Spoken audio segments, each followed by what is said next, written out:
देखिए कि ये जो भाषा है, यह एक समुदाय की एक पहचान होती है और हर व्यक्ति, हर समुदाय अपनी पहचान खोना नहीं चाहता है। हम लोगों ने भी, हमारे पूर्वजों ने वसुधैव कुटुंबकम की बात कही, लेकिन ये कभी नहीं कहा कि भाई एक ही भाषा होनी चाहिए, ऐसा कभी नहीं कहा। क्योंकि भाषाएं नेचुरल हैं, प्राकृतिक रूप से वो एक समुदाय में आई हैं। हजारों लाखों सालों से, जब से मानव की सभ्यता धरती पर उभरी है, अनेक अलग अलग समुदायों में अलग अलग तरह की सभ्यताएं, परंपराएं, उसके आचार विचार, भोजन, ये सारी चीज़ें अलग अलग हुई हैं। और आज भी जब हम पूरे कहते हैं कि जो दुनिया है वो एक ग्लोबल विलेज है, और बड़े बड़े लोग तो वर्ल्ड गवर्नमेंट की बात भी करते हैं, फिर भी देश बने हुए हैं। हर नेशन अपनी जो है सो परंपरा कायम रखना चाहता है, अपनी पहचान बना के रखना चाहता है। और देश के अंदर भी, हमारा देश तो बिल्कुल कहिए कि गुलदस्ता है, इतने फूल हैं इसके अंदर जो दूसरे देशों में नहीं पाए जाते हैं। या आप कह सकते हैं कि भारत स्वयं में ही एक छोटी सी दुनिया है। तो इसलिए भाषा बड़ी महत्वपूर्ण है, क्योंकि एक भाषा के अंदर ही उनकी सारी परंपराएं जो चली आ रही हैं वो सारी भाषा में सिमटी हुई हैं। उनके जो ज्ञान विज्ञान है वो सारी चीज़ें उसमें सिमटी हुई हैं। जो उनकी पारंपरिक कथा कहानियां हैं, जो नानी दादी जो कहानियां कहती हैं, उसमें भी ज्ञान छिपा हुआ है। इसलिए हर भाषा का एक अपना महत्व है, और हर भाषा को आप जितना सीख सकते हैं बस सीखना चाहिए अपनी मातृभाषा के अलावा।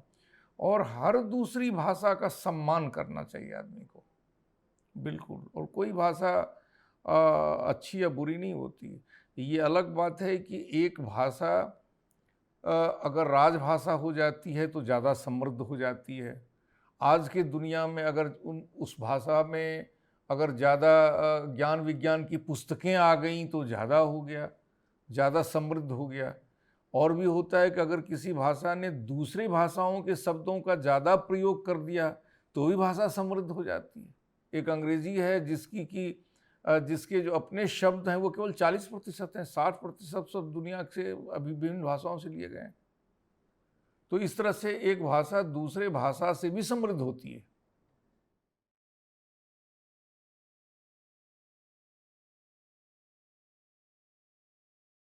यूएनओ एक अपना कर रही है, लुप्तप्राय भाषाओं का आइडेंटिफिकेशन कर रही है, भारत भी कर रहा है।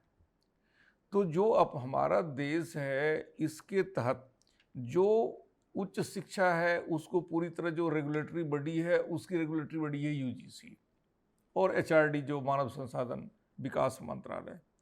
तो यूजीसी ने इसको आइडेंटिफाई करने की एक कोशिश की कि किन किन जगहों पर ज़्यादा से ज़्यादा सभ्य जो जो भाषाएं हैं, खास करके जो लुप्त होने जा रही हैं, लुप्त होने के कगार पर हैं, उनको आइडेंटिफाई किया जाए।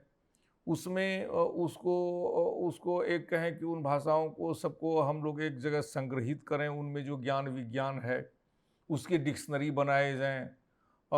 उन भाषाओं में ही बच्चों को पढ़ाया जाए, जो छोटे बच्चे हैं, ताकि मातृभाषा में पढ़ने से ज़्यादा बच्चे जल्दी आसानी से सीखते हैं।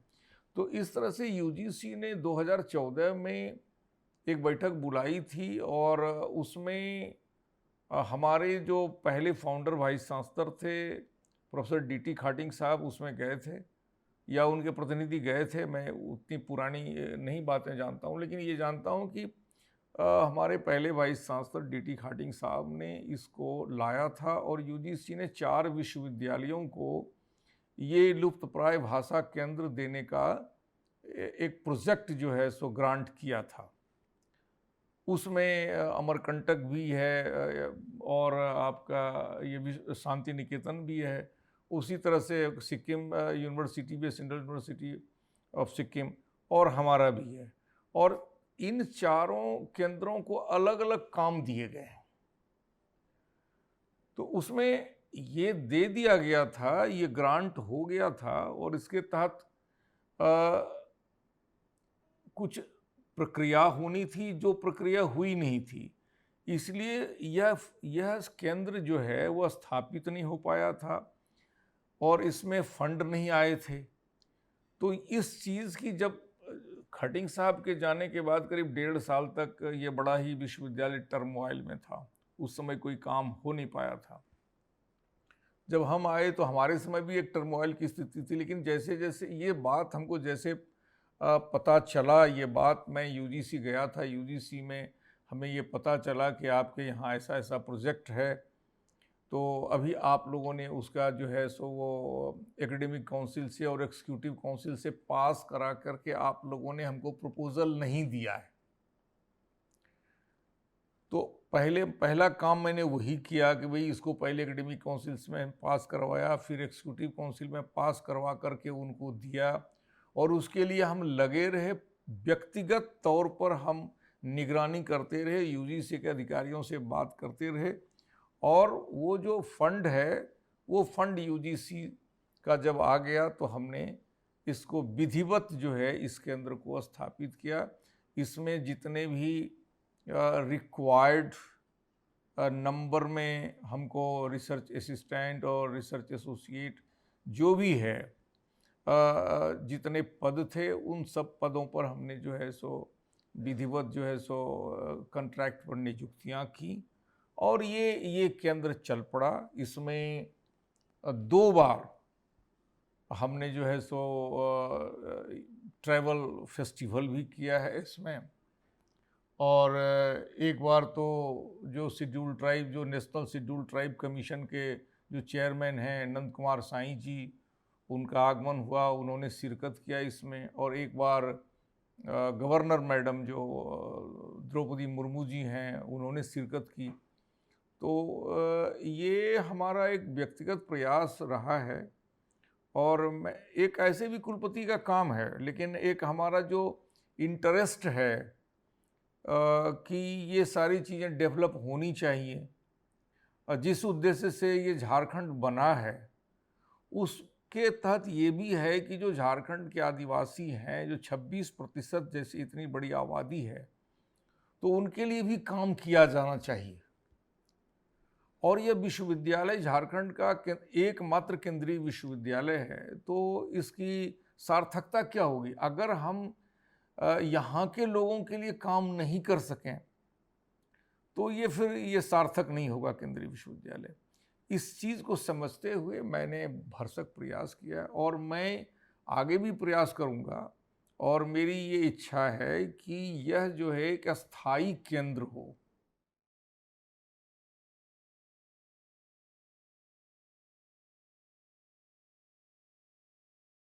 अभी तो अब नहीं हम कह सकते हैं कि अभी शैशवावस्था में नहीं है, उससे बाहर निकल गया है। अभी 2-3 भाषाओं पर तो इस पर काम हो रहा है, बहुत अच्छा काम हुआ है, डिक्शनरियाँ बनी हैं इसमें और फील्ड वर्क काफ़ी हुए हैं इसमें और हमारे जितने इसमें रिसर्च से जुड़े हुए जो भी हमारे लोग हैं वो सब बहुत अच्छा काम कर रहे हैं। अगर यह स्थायी हो जाता है, जिसका मैं भरसक प्रयास करूँगा, मैं इसके लिए एक बार माननीय अर्जुन मुंडा जी से भी मैं मिला था और मैंने उनको भी कहा है, तो अगर सब लोग लगेंगे तो यह स्थायी होगा। मैं चाहता हूँ कि यह केंद्र जिस तरह से झारखंड केंद्रीय विश्वविद्यालय एकमात्र केंद्रीय विश्वविद्यालय है और इस विश्वविद्यालय को जो मैं चाहता हूँ कि एक झारखंड की पहचान बने, तो मैं चाहता हूं कि इस पहचान में इस अध्ययन केंद्र की एक अपनी पहचान बने। ये राष्ट्रीय क्या अंतर्राष्ट्रीय स्तर पर इस केंद्र की पहचान बने, ये मेरा एक बहुत बड़ा एक सपना है।